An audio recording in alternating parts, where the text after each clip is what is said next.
मेरा नाम सौम्य है। मैं एक मिडिल क्लास फैमिली से बिलोंग करता हूँ। हम 2 भाई और एक बहन है। मैं अपने परिवार में सबसे बड़ा बेटा हूँ। मेरे पिता बहुत मेहनती इंसान हैं, मगर मेरे पिता बहुत बीमार रहने लगे थे, इसलिए अब उनसे ज़्यादा काम नहीं होता था। मेरे पिता एक बड़ी फैक्ट्री में मैनेजर की नौकरी किया करते थे। काम ज़्यादा होने की वजह से उनकी सैलरी भी बढ़ा दी गई थी, क्योंकि सालों से वह उस फैक्ट्री में काम कर रहे थे।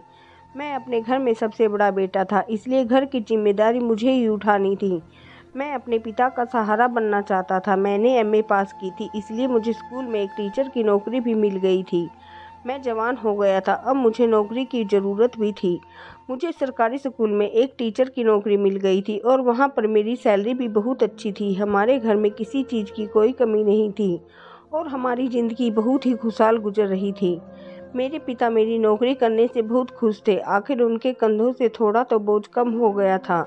मुझे अपने छोटे भाई बहन को पढ़ाना था और मेरी ख्वाहिश थी कि मैं अपनी बहन की शादी बड़ी धूमधाम से करूं, क्योंकि वह हमारी इकलौती बहन थी। मैं अपने माता पिता से बहुत प्यार करता था और मैं उनकी हर बात मानता था। मैं स्कूल में पीरियड वाइज पढ़ाता था, लेकिन अब मुझे 8वीं क्लास दे दी गई थी। अब मैं 8वीं क्लास को पढ़ाया करता था। स्कूल में नए नए बच्चों के एडमिशन हो रहे थे। बच्चों के लिए नई नई क्लास थी। मुझे स्कूल में नौकरी करते हुए 1.5 साल हो गया था। मुझे 8वीं क्लास की जिम्मेदारी दे दी गई थी। मेरी क्लास में 30 बच्चे थे, जिसमें लड़के लड़कियां दोनों थे। हमारा स्कूल 12वीं क्लास तक था। मैं बच्चों को बहुत प्यार से पढ़ाया करता था। उनको एक एक छोटी छोटी बातें समझाकर उनकी पढ़ाई कराया करता था, इसलिए बच्चे मुझे अपना फेवरेट टीचर समझते थे। एक दिन मैं क्लास में बच्चों की कॉपियाँ चेक कर रहा था, तो मेरे पास एक लड़की आई जिसकी उम्र 15 साल की थी। वह 8वीं क्लास की स्टूडेंट थी। वह मेरे पास आकर खड़ी हो गई और कहने लगी, सर मेरी शादी आपसे होगी। मगर मेरा ध्यान कॉपियाँ चेक करने में ज़्यादा बिजी था, इसलिए अचानक उसकी बात सुनकर मैं चौंक गया। मैंने उसकी तरफ देखा। मुझे लगा शायद मुझे कुछ सुनने में गलती हो गई है। तभी मैंने दोबारा पूछा तो वह कहने लगी, सर मेरी शादी आपसे ही होगी और आप ही मेरे दूल्हा बनोगे। उसने एक बार फिर से कहा तो मैं उसे देखता ही रह गया, जो बहुत रौबदार अंदाज में अपनी बात कह रही थी, जैसे उसकी बात सच हो जाएगी। और हैरानी तो मुझे उसके इस मजबूत अंदाज पर थी, जो बहुत ही सच्चाई के साथ यह बात कह रही थी। मैंने उससे कहा, तुम यह सब क्या कह रही हो? उसका नाम स्नेहा था और वह बहुत मासूम शक्ल की लड़की थी। उसने मुझे दोबारा कहा, सर आपकी शादी मुझसे ही होगी। मैं आपकी दुल्हन बनूंगी और आप मेरे दूल्हा बनोगे। एक बार फिर से बोली तो मैं खिलखिलाकर हंस पड़ा। मैंने उसकी बातों को मजाक समझकर इग्नोर कर दिया और मैंने उसे डांटा भी नहीं था। फिर उसके बाद मैं अपने काम में बिजी हो गया। वह बच्ची थी, उसकी यह बात सुनकर मैं उसे इग्नोर कर दिया। उसके बाद जब वह कभी भी उसको देखा तो उसकी कही हुई बात मेरे दिमाग में घूम जाती थी, लेकिन मैं मुस्कुराकर ही रह जाता था कि वह बच्ची थी। पढ़ाई में वह सबसे होशियार थी। वह बहुत खूबसूरत थी और पढ़ाई में पूरी क्लास में सबसे होशियार थी। मेरे पढ़ने का एक वसूल था कि मैं सब बच्चों को एक ही नज़र से देखता हूँ और सबके साथ एक जैसा ही सलूक करता हूँ। किसी भी बच्चे को उसकी इंटेलिजेंस के बिना पर दूसरे बच्चों से कंप्लेंट नहीं करता, क्योंकि मैं खुद भी ऐसे टाइम से गुजर चुका हूँ। और मैं जानता हूँ जब टीचर फेवरेटिज्म करते हैं तो बहुत बुरा लगता है। तभी से हमेशा इस चीज़ पर ध्यान देने की कोशिश करता था। मैंने उस बच्ची की बात को इग्नोर कर दिया था कि वह बच्ची थी। उसकी ऐसी किसी भी बात को सीरियस लेने की कोई ज़रूरत नहीं थी, इसलिए उसकी बचकानी बात को मैंने एंजॉय ज़रूर किया था। छुट्टी के टाइम पर मैं स्कूल से निकल गया ताकि मैं जल्दी से घर पहुंचकर आराम कर सकूं। कुछ देर बाद ही मैं घर पहुंच गया, फ्रेश होकर खाना खाया और फिर आराम करने में खाना खाकर अपने कमरे में लेट गया। इतनी ही देर में मैंने अपनी आंखें बंद ही की थी कि अचानक मेरे दरवाजे खुला और कोई कमरे के अंदर आया। दरवाज़ा खोलने की आवाज़ पर मैंने अपनी आंखें खोलकर देखा तो आने वाला कोई और नहीं, मेरी माँ थी। माँ को देखकर मैं सीधा होकर बैठ गया। वह मेरे सामने आकर बैठ गई। मैंने माँ से पूछा कि क्या हुआ माँ, आप तो आराम कर रही थी। माँ मेरे सवाल पर मुस्कुराने लगी और कहने लगी, हाँ मगर मुझे तुमसे एक ज़रूरी बात करनी थी, इसलिए मैं तुम्हारे कमरे में आई हूँ। माँ की यह बात सुनकर मैं अचंभे में पड़ गया था कि माँ को मुझसे ऐसी कौन सी ज़रूरी बात करनी थी, जो वह खुद अपना आराम छोड़कर मुझसे यह बात करने के लिए मेरे कमरे में आ गई थी। मैंने माँ से कहा, जी बताइए आप मुझसे कौन सी बात करना चाहती हैं। मैं बड़ी हैरानी में आ गया था। तो माँ फिर से मुस्कुराने लगी और नरमी से मेरा हाथ पकड़कर कहने लगी, हाँ, मुझे तुमसे बहुत ज़रूरी बात करनी है और अभी इसलिए तुमसे बात करना चाहती थी क्योंकि तुम्हारे पिता को तुम्हारा जवाब चाहिए था। अब की बार माँ ने बताया तो मैं और भी ज़्यादा उलझ गया था और इसी उलझन में अपनी माँ को देख रहा था। माँ ने कहा कि दरअसल अब हम तुम्हारी शादी करना चाहते हैं। तुम्हारी शादी की उम्र हो गई है, इसलिए मैंने तुम्हारे लिए एक लड़की देख रखी है। मैं तुम्हारी मर्जी पूछने आई हूँ ताकि हम लड़की वालों को जवाब दे सके। लड़की अच्छी है और पढ़ी लिखी है, खाते पीते लोग हैं जिनका किसी चीज़ की कोई कमी नहीं है। तुम्हारे पिता को वहाँ पर सब कुछ पसंद आ गया है और मुझे भी लड़की बहुत पसंद आई है। इसलिए मैं तुम्हारी मर्जी जानना चाहती हूँ ताकि उन लोगों को हम तुम्हें अपने घर पर बुलाए और तुम्हें दिखा सके। मैंने माँ से कहा, माँ, मैं अभी शादी नहीं करना चाहता। अभी मेरी नौकरी को 1.5 साल ही तो हुआ है। अभी मैं कमाई करना चाहता हूँ, उसके बाद मैं ही शादी करूँगा। माँ ने कहा, बेटा, थोड़ा अपनी माँ पर भी ख्याल करो। तुम्हारी बहन छोटी है और पढ़ाई करने जाती है। घर के सारे काम का बोझ मेरे ऊपर ही है। मेरी अब बूढ़ी हड्डियों में इतनी जान नहीं है कि घर का काम कर सकूं। सारा दिन तुम्हारी बहन स्कूल और ट्यूशन में बिजी रहती है और मैं घर में अकेली रहती हूँ। घर में बहू आ जाएगी तो मेरा साथ भी हो जाएगा और मेरा दिल भी लगा रहेगा। मैं अपने पोते पोतियों की शक्ल जीते जी देखना चाहती हूँ। मैं नहीं चाहती कि मैं अपने बेटी की शादी ना देख सकूँ और उससे पहले ही इस दुनिया से चली जाऊँ। मैंने माँ से कहा, आप क्या कैसी बातें कर रही हैं माँ? माँ की सारी बात सुनने के बाद मैंने माँ की तरफ हैरानी से देखा तो मुझे उस लड़की स्नेहा की बात याद आ गई जिसने आज मुझसे कहा था कि मेरी शादी उससे ही होगी और मैं उसका दूल्हा बनूंगा। और तब मैं उसकी बात पर हंस पड़ा था, जबकि अब सच में मेरी शादी की बातें होनी शुरू हो गई थी। माँ कहने लगी, कहाँ खो गए बेटा? मुझे जल्दी जवाब दो ताकि मैं लड़की वालों को जल्द से जल्द जवाब दे सकूं। मैं माँ के सवालों पर चौंक कर होश में आया था और कहने लगा कि कुछ नहीं, मैं और कुछ सोच रहा था। जैसा आपको ठीक लगे वैसा करें। मैं अपने माता पिता से बहुत प्यार करता था और उनके फैसले पर बहुत खुश था। मैंने कह दिया था कि आप मेरे लिए जो भी फैसला करोगे मैं उसी में राजी हूँ। मुझे पता था कि मेरे माता पिता मेरे लिए कभी गलत फैसला नहीं करेंगे, इसलिए मैं अपने माता पिता के हर फैसले का मान रखता था। मेरी माँ मेरा फैसला सुनकर बहुत खुश हुई थी और मुझे बहुत सारा आशीर्वाद देकर अपने कमरे में चली गई थी और मुझसे कहने लगी थी कि तुम आराम से सो जाओ, तुम्हें सुबह उठकर जल्दी स्कूल भी जाना होता है। मैं माँ की यह बात सोचते हुए सोने की कोशिश करने लगा था। मैं अपने माता पिता का सबसे बड़ा बेटा था, इसलिए सबसे ज़्यादा लाडला भी था। घर में सब मुझसे बहुत ज़्यादा प्यार करते थे। मेरे दोनों छोटे भाई बहन भी मेरी बहुत इज्जत किया करते थे। मैंने अपने दोनों भाई बहन को इस स्कूल में एडमिशन दिलवा दिया था जिसमें मैं नौकरी किया करता था।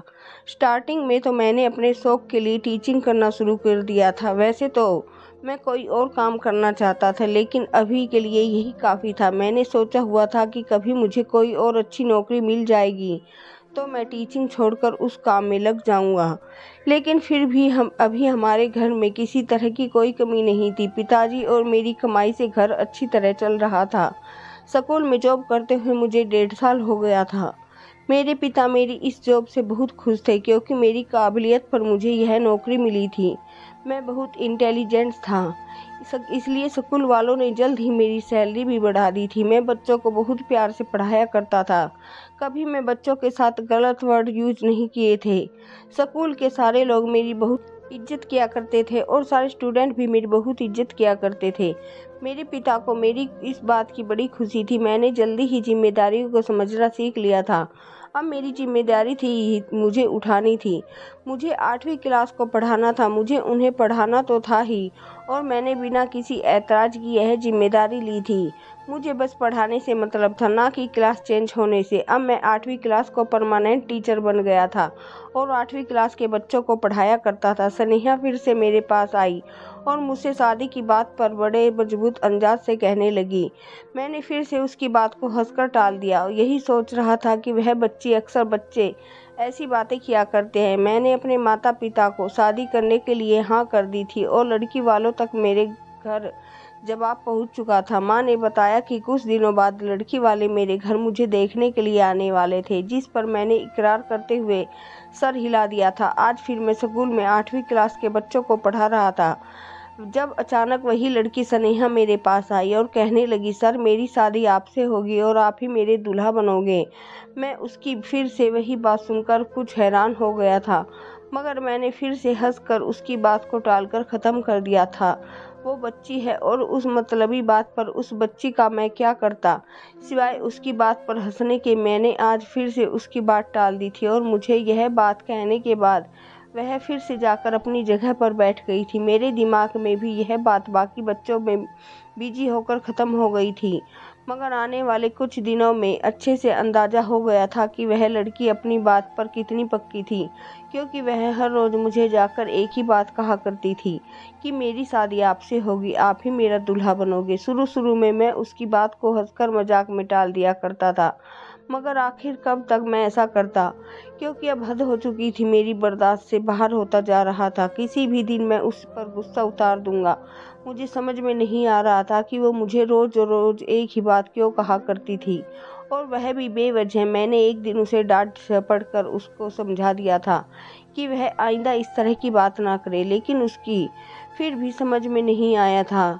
वह फिर उसी हरकत को दोहराई जा रही थी। अब मैं उसकी बातों से और भी ज़्यादा तंग आ गया था। मुझे उसकी बात का कोई हल नज़र नहीं आ रहा था कि कैसे इस बच्ची को इस बात से दूर रखूं। मैं अपने स्कूल में किसी और टीचर को यह बात बता भी नहीं सकता था, क्योंकि मैं जानता था मेरी बात सुनकर वह लोग यही कहेंगे कि वह बच्ची है, नादान है, तो उसकी बातों को इग्नोर कर दो, एक बच्ची समझकर। मगर मैं उसको बच्चा समझकर उसकी बातों को नज़रअंदाज नहीं कर पा रहा था, और उसकी रोज़ रोज़ एक ही बात से मैं बेहद तंग आ चुका था।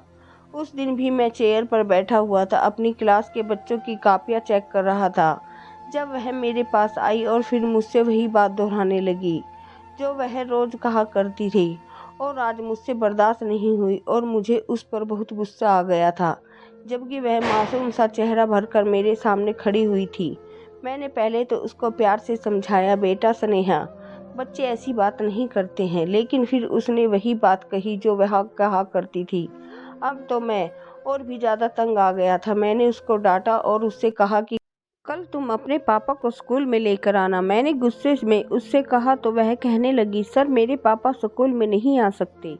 मैं उसके पापा को स्कूल में बुलाना चाहता था ताकि उसकी हर हरकत के बारे में बता सकूं, और वह अपनी बेटी को समझाए कि वह बच्चे इस तरह की बातें नहीं करते हैं, अच्छे नहीं लगते। वो मेरी बात तो समझ नहीं रही थी, मगर अपने पापा की बात ज़रूर मान लेती। उसने बड़ा मासूम सा चेहरा बनाकर कहा। मैंने उससे कहा, क्यों नहीं आ सकते। मुझे उसके इनकार पर बहुत गुस्सा आ रहा था, लेकिन मैंने किसी तरह से अपने गुस्से पर कंट्रोल किया और बड़ी नरमी और प्यार से उससे पूछा, तुम्हारे पापा स्कूल क्यों नहीं आ सकते। स्नेहा ने कहा कि सर मेरे पापा लाचार हैं, दोनों टांगों से चल नहीं सकते, आप ही हमारे घर पर जाकर उनसे मिल लेना। उस बच्चे ने बड़े इत्मीनान के साथ कहा था। मैं तो हैरत में पड़ गया था कि उसके पिता लाचार थे। मुझे यकीन तो नहीं आ रहा था, लेकिन वह बच्ची 8वीं क्लास में थी और इतनी सी छोटी नहीं थी कि इतना बड़ा झूठ बोल लेती। जरूर उसके पापा लाचार ही होंगे, तभी तो वह ऐसा कह रही थी। उसकी बात सुनकर मैंने सर हिला दिया, क्योंकि मैं उसके घर जाकर उनसे मिलने का फैसला कर चुका था और अब मैं स्कूल से छुट्टी होने के बाद उसके घर जाने वाला था। बाकी सारा टाइम मैंने स्नेहा की बातों को इग्नोर कर रखा था और मैं अपने काम में बिजी हो गया। स्कूल में छुट्टी होने के बाद मैंने ज़रूरी पेपर्स की फाइल उठाई और स्कूल से बाहर निकल गया। वह बच्ची स्नेहा मेरे साथ ही थी, क्योंकि मेरे साथ साथ उस बच्ची को भी काफ़ी देर तक सड़कों और गलियों में पैदल चलते हुए तकरीबन 10 मिनट हो गए थे। उसके बाद हम उसके घर पर पहुंचे थे, जो ज़्यादा बड़ा तो नहीं था, बल्कि छोटा सा पुराना घर था। मैं उस बच्ची के साथ घर के अंदर दाखिल हो गया था। घर की दीवारों की टाइप बड़ी अजीब सी और पुराने टाइप की नज़र आ रही थी। किसी भूतिया फिल्म टाइप जैसा घर लग रहा था, जिसे देखकर मैं कुछ परेशान सा हो गया था, मगर फिर हौसला करके स्नेहा के पिता को देखने लगा, जो मुझे घर में कहीं भी नज़र नहीं आ रहे थे। एक कमरे से होते हुए दूसरे कमरे और फिर आंगन, फिर किचन, फिर पूरे घर में झांकने के बाद भी मुझे ना तो घर में स्नेहा की माँ नजर आई थी और ना ही उसके पिता नजर आए थे। स्नेहा ने बताया था कि उसके पिता लाचार है। अगर वह लाचार थे तो वह कहीं नहीं जा सकते थे, तो उनका घर में ही मौजूद होना चाहिए था, लेकिन वह मुझे घर में कहीं भी नजर नहीं आ रहे थे। मैं परेशान हो गया और मैंने स्नेहा से पूछा, तुम्हारे पिता कहाँ हैं? तो उसने कि मेरे पापा सामने वाले कमरे में हैं। मैं कमरे की तरफ देख रहा था, लेकिन उस कमरे की तरफ देखने की हैरत का शिकार हो गया था, क्योंकि उस कमरे में मैं जो देख चुका था और ना ही घर में रहने वाला कोई मौजूद था। ना जाने स्नेहा मुझे किसके घर पर लेकर आई थी। स्नेहा के कहने पर मैं उस कमरे के अंदर चला गया था। मैंने सोचा कि एक बार और देखने में क्या हर्ज है। जैसे ही मैंने कमरे का अंदर कदम रखा, मेरे पैरों तले जमीन ही निकल गई, क्योंकि मेरे पीछे एक औरत के बोलने की आवाज़ आई थी। मैंने जैसे ही पीछे पलटकर देखा तो मैं अचानक ही डर गया था और मेरी चीख निकल गई, क्योंकि सामने एक मोटी सी औरत खड़ी हुई थी जो बहुत बड़ी बड़ी घूर घूर कर मुझे देख रही थी। मैंने उससे कहा, कौन हो तुम? मैंने गुस्से में पूछा। दरवाज़ा खुला हुआ था, लेकिन मुझे स्नेहा कहीं नजर नहीं आ रही थी और दरवाजे के सामने वही औरत खड़ी हुई थी जिसके सामने से गुजरकर मैं बाहर नहीं निकल सकता था। वो कौन थी? मैं उसे नहीं जानता था, लेकिन मुझे उससे बहुत डर लग रहा था, क्योंकि वह औरत देखने में बहुत ज़्यादा गुस्से वाली लग रही थी। मुझे अब यहाँ आकर पछतावा हो रहा था। मैंने क्यों स्नेहा की बात मान ली थी? कहीं मैं यहाँ आकर किसी बड़ी मुसीबत में तो नहीं फंस जाऊँ। मुझे बस इसी बात की फिक्र थी। उस औरत ने कहा कि मैं स्नेहा की माँ हूँ और अब तुम्हारी स्नेहा से शादी होने वाली है। स्नेहा की माँ ने कहा तो मेरी आंखें हैरत से फटी की फटी रह गई थी। मैंने खूब चिल्लाते हुए कहा, यह क्या बकवास कर रही हो आप? उस औरत ने बड़े गुस्से भरी नज़रों से बोलते हुए मुझसे कहा, नीचे आवाज़ रखकर बात करो और चलो, अभी तुम्हारी शादी का इंतजाम किया जाएगा। मैंने कहा, आप औरत हो और मैं आपकी इज्जत कर रहा हूँ, ऐसे कैसे ज़बरदस्ती आप 15 साल की बेटी की शादी मेरे साथ कर सकती हैं? कहाँ वह 15 साल की और कहाँ मैं 26 साल का लड़का हूँ? वैसे भी मेरी शादी होने वाली है। अपनी बेटी की शादी का इतना ही शौक है तो उसके लिए उसी की उम्र का कोई लड़का तलाश कर लो।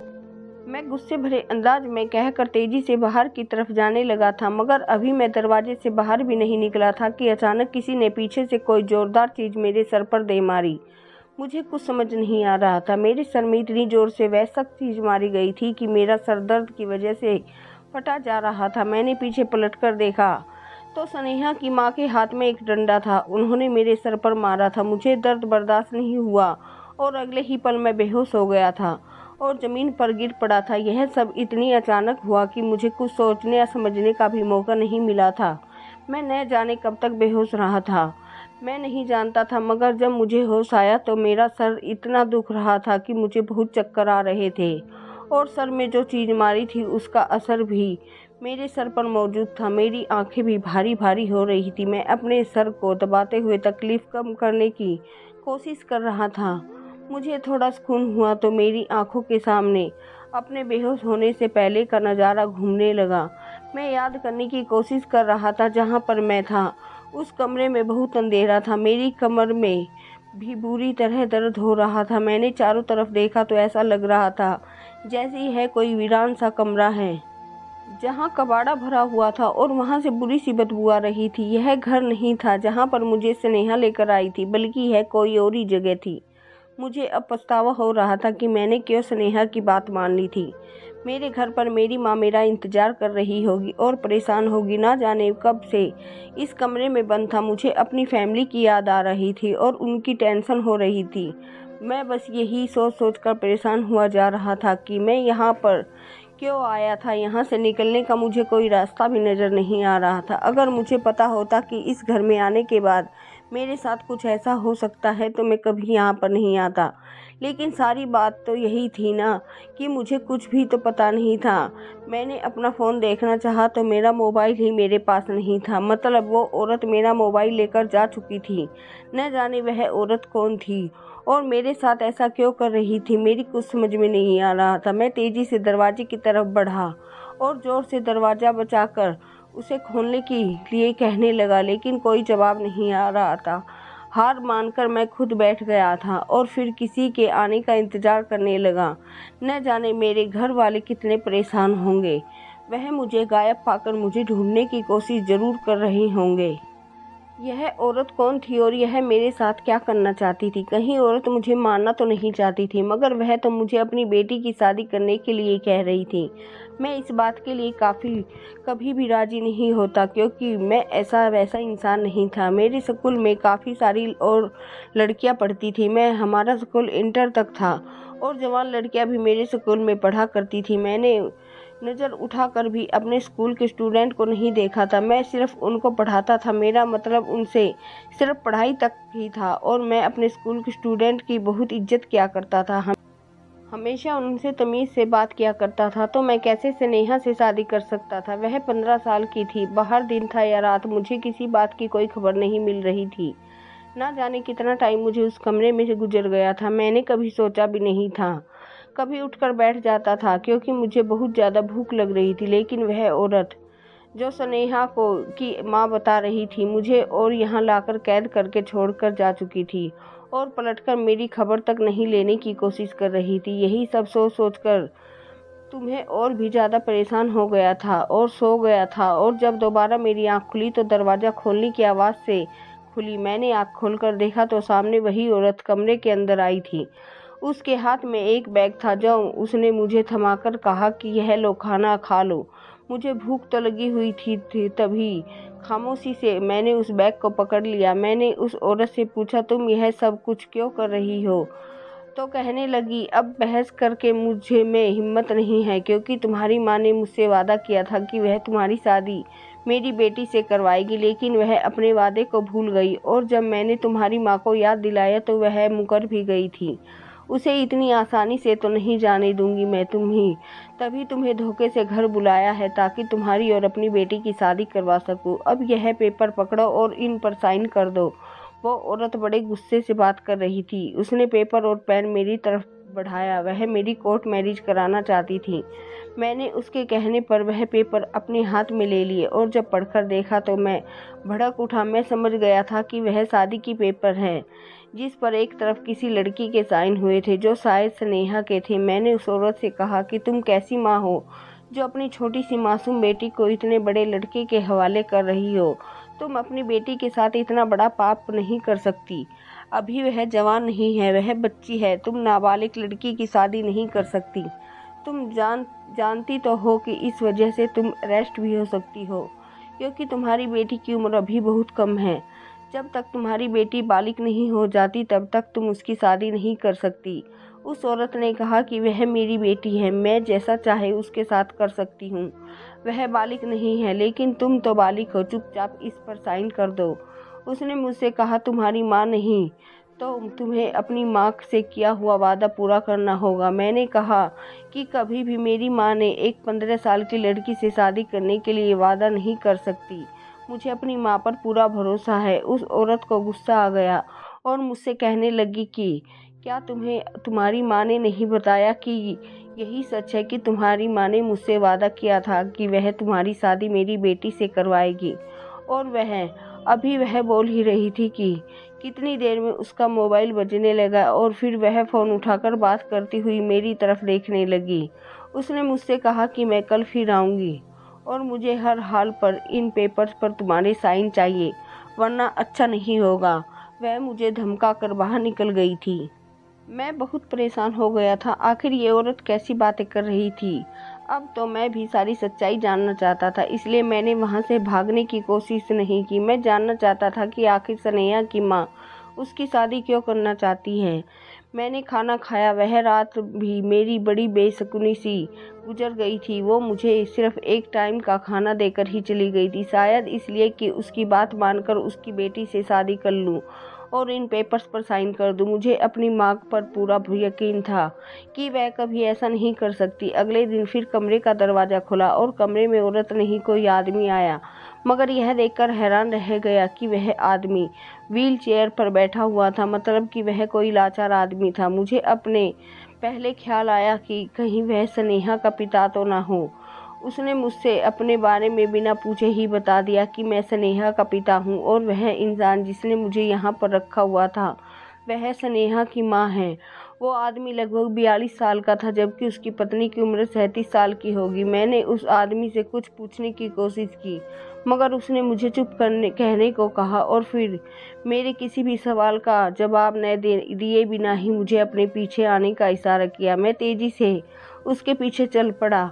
वह खुद ही व्हील चेयर पर चल रहा था और मैं पैदल उसके साथ साथ चल रहा था। उस घर से बाहर निकलकर वह कई गलियों से होता हुआ मुझे 20 मिनट के बाद एक और घर में लेकर चला गया था। यह घर बेहद साफ सुथरा और 2 मंजिल का मकान था। घर जितना खूबसूरत बाहर से था उससे कई गुना ज़्यादा अंदर से खूबसूरत था। वो मुझे एक कमरे में लेकर आ गया और उसने कमरे के दरवाजे को अंदर से बंद कर दिया। उस आदमी ने मुझे फ्रेश होने के लिए कहा। उसके कहने पर मैंने अपने हाथ मुंह धो लिए और उसके सामने बैठ गया। उसने बाहर आवाज़, सुनीता बेटा खाना लेकर आ जाओ। बाहर से हाथ में खाने की ट्रे लेकर एक खूबसूरत सी जवान लड़की मेरे कमरे के अंदर आई थी। उस आदमी ने मुझसे कहा कि यह मेरी बेटी सुनीता है, तुम खाना खाओ, तुम्हें इसके हाथ का खाना बहुत पसंद आएगा। मैंने खाना खाने से इनकार कर दिया था और उसने इस घर में लाने की वजह पूछी तो उस आदमी ने कहा कि मैं तुम्हें तुम्हारे सवालों का जवाब दे दूंगा।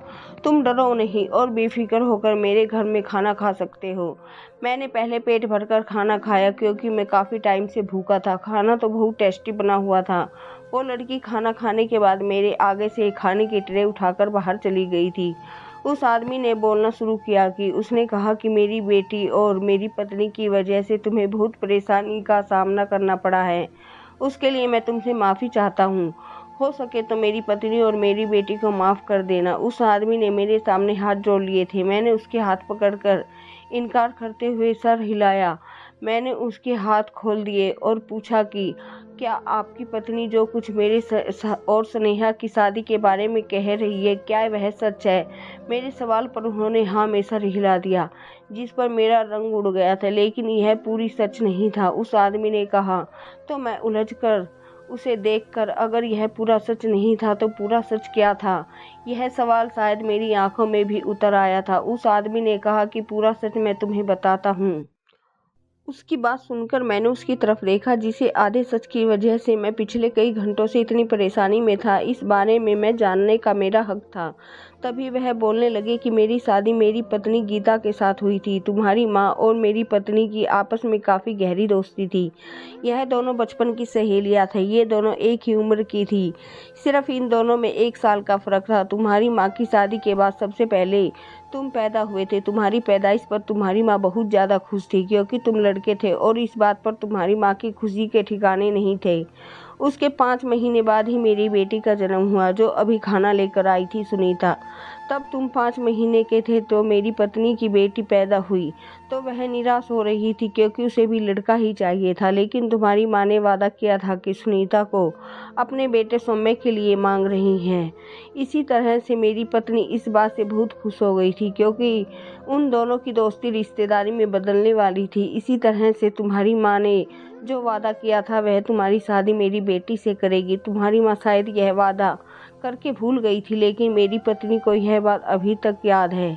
वह अभी तक उस वादे को नहीं भूली है और तुम्हारे बारे में सुनीता भी अच्छी तरह से जानती है क्योंकि जैसे जैसे सुनीता बड़ी होती चली गई थी उसकी माँ उसको यह बताती रहती कि मैंने तेरा रिश्ता पक्का कर दिया है और तेरे होने वाले पति का नाम सौम्य है, इसलिए कभी भी किसी और लड़के के बारे में मत सोचना। मैं तेरी शादी अपनी सहेली की बेटी से करना चाहती हूँ। मैं चाहती हूँ कि हम दोनों की दोस्ती रिश्तेदारी में बदल जाए। मेरी बेटी ने तो कभी किसी और लड़के का ख्याल भी दिल में नहीं लाया था क्योंकि उसको बचपन से यह बात बताई गई थी कि उसका रिश्ता बचपन से ही तय हो चुका है। इसलिए उसने हमेशा अपने दिल में सौम्य नाम के लड़के को बसाया हुआ था।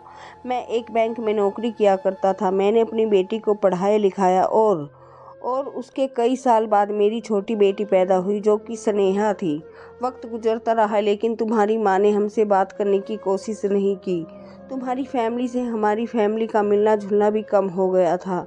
सुनीता को तुम्हारे बारे में पता था कि हमने उसका रिश्ता तुमसे लगाया हुआ है। हमारी बेटी इस रिश्ते पर बहुत खुश थी मगर जब वह 18 साल की हुई तो मेरा एक्सीडेंट हो गया था और इस एक्सीडेंट में मेरी टांगें चली गई थी। मेरा एक्सीडेंट तुम्हारे पिता की गाड़ी से हुआ था। वह चाहता तो मुझे हॉस्पिटल भी लेकर जा सकता था और मेरी मदद कर सकता था। शायद आज मैं इस तरह से लाचार नहीं होता, लेकिन तुम्हारा पिता मौके पर ही मुझे छोड़कर भाग गया था। इस बात का पता जब मेरी पत्नी को चल गया तो उसने इस हालत का जिम्मेदार अपनी सहेली के पति को समझा।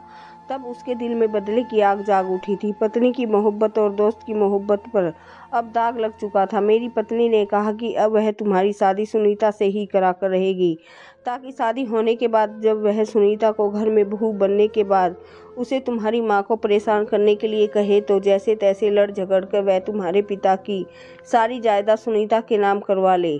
मेरी पत्नी ने यह सब कुछ सिर्फ बदला लेने के लिए ही किया था। मेरी बेटी, जिसकी कोई गलती नहीं थी, वह यह सब करने के लिए तैयार नहीं थी। मेरी बड़ी बेटी सुनीता बहुत सीधी और समझदार है। वह अपनी माँ की तरह बिल्कुल भी चालाक नहीं थे। मैं अपनी पत्नी को समझाने की बहुत कोशिश कर रहा था, लेकिन उसकी मेरी एक नहीं सुनी। मेरी बेटी ने अपनी माँ से साफ कह दिया कि वह शादी हो जाने के बाद अपनी ससुराल में जाकर ऐसी कोई हरकत नहीं करेगी जिसकी वजह से सौम्य या उसके परिवार को कोई परेशानी हो, क्योंकि मेरी बेटी तुम्हें बचपन से ही मोहब्बत करती है और तुमसे शादी करना चाहती है। मेरी बेटी कभी भी बदले के लिए तुम्हें इस्तेमाल नहीं करेगी। बदला सिर्फ उसकी माँ को लेना चाहती है, मेरी बेटी नहीं। इस बदले की आग में कोई और तो नहीं बल्कि मेरी बेटी जल रही है, क्योंकि वह तुमसे शादी करना चाहती है और तुमसे प्यार करती है। लेकिन जब इस काम के लिए सुनीता ने इनकार कर दिया तो सुनीता की माँ ने स्नेहा को अपना दूसरा हथियार बना लिया। उसने सोचा कि एक बेटी तो नहीं, दूसरी बेटी की शादी करके मैं इन लोगों की ज़िंदगी बर्बाद कर सकती हूँ। उसने मेरी छोटी बेटी को एडमिशन जानबूझकर तुम्हारे स्कूल में करवा दिया और उसे वह रोज़ सिखाती थी कि तुम्हें टीचर से जाकर ऐसा कहना है। मेरी बेटी स्नेहा सिर्फ अपनी माँ के कहने पर ही तुमसे ऐसा कहा करती थी। उसकी बनी बनाई प्लानिंग थी, तुम उसकी बातों में आ जाओ और फंस जाओ। वह यही चाहती थी कि वह तुम्हें किसी तरह यहाँ बुला ले और बाद में आने के बाद ज़बरदस्ती तुम्हारी शादी स्नेहा से करवा दे, क्योंकि सुनीता इस हाल में तुमसे शादी करने के लिए तैयार नहीं थी। वह अपने ससुराल वालों से बदला नहीं लेना चाहती थी। इसलिए मेरी पत्नी ने अपनी छोटी बेटी को मोहरा बना लिया और वह अपनी छोटी बेटी की शादी तुमसे करने के लिए तैयार हो गई है। मेरी पत्नी पागल हो गई है और पागलों वाली हरकतें कर रही है। मैं उसे समझा कर परेशान हो गया हूँ। अब मैंने तुम्हें सारी सच्चाई खोल दी है और यह हमारा असली घर है। जिस घर में तुम्हें बंद कर दिया था वह हमारा पुराना घर है जो हमेशा बंद रहता है। मेरी पत्नी के सर पर बदले के भूत सवार है जो हर हाल में वह तुम्हारे माता पिता से लेना चाहती है। उस आदमी की सारी बात सुनकर मैं दंग रह गया था। यह कहानी बदले की कहानी थी जिसकी वजह से मैं कैद करके रखा गया था। उस आदमी ने मुझसे कहा, तुम अब आज़ाद हो। उस आदमी के कहने पर मैं वापस तेजी से अपने घर की तरफ बढ़ गया था। मेरे घर वाले मेरी गुमशुदगी पर बेहाल हो चुके थे और मुझे सही सलामत देखकर मुझे गले से लगा लिया था। उनके पूछने पर मैंने उनकी सारी बात बताई तो तब सब भी मेरी तरह चौंक कर रह गए थे। उन्हें उस औरत से ऐसी उम्मीद नहीं थी जो कि मेरी माँ की बचपन की सहेली थी। पिताजी ने भी शर्मिंदगी से अपनी नज़रें झुका ली थी। पिताजी डर गए थे और इसी वजह से वह उस आदमी को हॉस्पिटल नहीं लेकर जा सके थे। पिताजी ने कहा था कि वह सुनीता के पिता से माफ़ी मांगने के लिए तैयार है और जाकर उनके आगे हाथ जोड़कर उनसे माफ़ी मांगना चाहते हैं। मेरी पूरी फैमिली स्नेहा के घर चली गई थी। अब हम जब स्नेहा के घर पहुंचे तो स्नेहा की माँ अपने पति पर बरस रही थी कि उन्होंने मुझे आज़ाद क्यों कर दिया। मेरे पिताजी को देखकर उन्हें बहुत गुस्सा आ गया, मगर पिताजी ने स्नेहा के पिता से माफ़ी मांगी। स्नेहा के पिता ने जब अपनी पत्नी को समझाया तो वह समझ गई थी, लेकिन उसकी शर्त यह थी कि मैं सुनीता से शादी कर लूँ। मैं उनकी शर्त पर राज़ी हो गया था। कुछ दिनों बाद मेरी शादी सुनीता से हो गई थी और मेरी माँ और स्नेहा की माँ के बीच पहले वाली दोस्ती दोबारा से हो गई थी। अब दोनों फैमिली के बीच सब कुछ ठीक हो गया था। सुनीता बहुत अच्छी लड़की थी, वह मुझे देखते ही पसंद आ गई थी। मैं सुनीता की जिम्मेदारी उठा ली थी। अब मैं अपनी पत्नी सुनीता के साथ बहुत खुश हूँ। मेरी माँ हमेशा सुनीता को अपनी बहू नहीं बल्कि बेटी मानती हैं। मुझे अपने माता पिता के फैसले पर कोई ऐतराज़ नहीं था। इसी तरह से सब कुछ ठीक हो गया था। अब हम लोग सब मिलकर बहुत खुश थे और सुकून से अपनी ज़िंदगी गुजार रहे थे। जिसमें ना तो कोई गम है और जब सब खुशी है, खुशी खुशी है। स्नेहा को अब हम सब लोग पुरानी बातों बता बता कर चिढ़ाते हैं। वह बेचारी बहुत शर्म आती है क्योंकि उसने सिर्फ ऐसा अपनी माँ के कहने पर ही किया था। मैं अभी भी स्कूल की जॉब कर रहा हूँ।